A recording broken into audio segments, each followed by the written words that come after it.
Video शुरू होने से पहले मैं आपको बता दूं कि आपको मेरे इस ब्लॉग पे सिविल डिप्लोमा फर्स्ट.com में आपको सिविल इंजीनियरिंग के सभी सब्जेक्ट का हिंदी से अच्छे से विवरण मिल जाएगा, जिसमें से आपको इस पहले ही वाले को क्लिक करना है।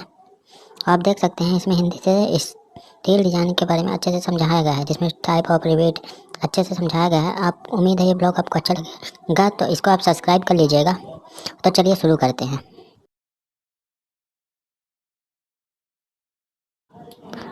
चलिए प्रश्न को शुरू करते हैं। तो इसमें प्रश्न कहता है कि ट्रस के टाई मेंबर 2 एंगल 90 लंबाई 60 चौड़ाई और 10 मोटाई के गेजेट प्लेट के साथ दोनों और फिलेट बेल्ट की मदद से जोड़ा गया है। फिलेट बेल्ट की मदद से जोड़ा गया है। तब टाई मेंबर पर 250 किलोन्यूटन का तनाव मतलब टेंशन बल लगाया गया है। और क्वेश्चन कहता है कि इस फिलेट बेल्ट की डिजाइन करनी है और गजेट प्लेट की मोटाई अगर 10 mm है और बेल्ट का प्रिंसिपल स्ट्रेस 110 न्यूटन पर mm स्क्वायर का है, तो हमें इसके फिलेट बेल्ट का डिजाइन करना है। तो चलिए शुरू करते हैं।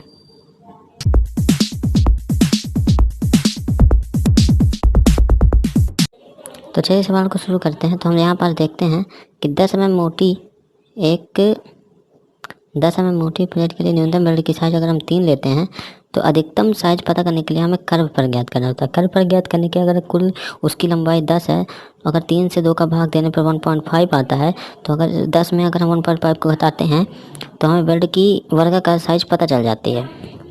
अब हम क्या करते हैं कि बेल्ट की साइज पता करने के बाद हम उसके राउंड सिरे पर साइज पता करते हैं। राउंड सिरे पर साइज पता करने के लिए 10 का गुणा 3/4 से करते हैं, तो 7.5 mm हमें राउंड पर उसकी साइज पता चल जाती है। इसी प्रकार अगर हम बेल्ट की साइज 6 मान लेते हैं, तो प्रत्येक एंगल पर अगर भार निकालना है तो हमें कुल भार 250 है, तो हम क्या करते हैं उसमें 2 का भाग देते हैं, जिसमें से प्रत्येक एंगल पर भार 125 किलोन्यूटन आ जाता है।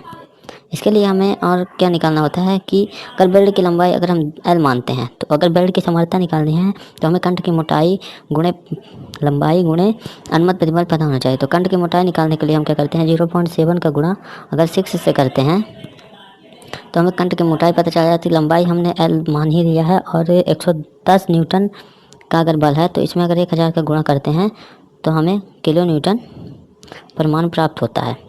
इसी प्रकार हम देखते हैं कि अगर दोनों में आघूर्ण नहीं आ रहा है, तो गुरुत्व केंद्र एंगल सेक्शन के गुरुत्व केंद्र पर ही होता है। तो हम क्या करते हैं कि L इस प्रकार हमें L का मान प्राप्त हो जाता है। L का मान प्राप्त होने पर हमें C का मान पहले से ही पता होता है, जो एंगल की लंबाई होती है जो 90 mm है।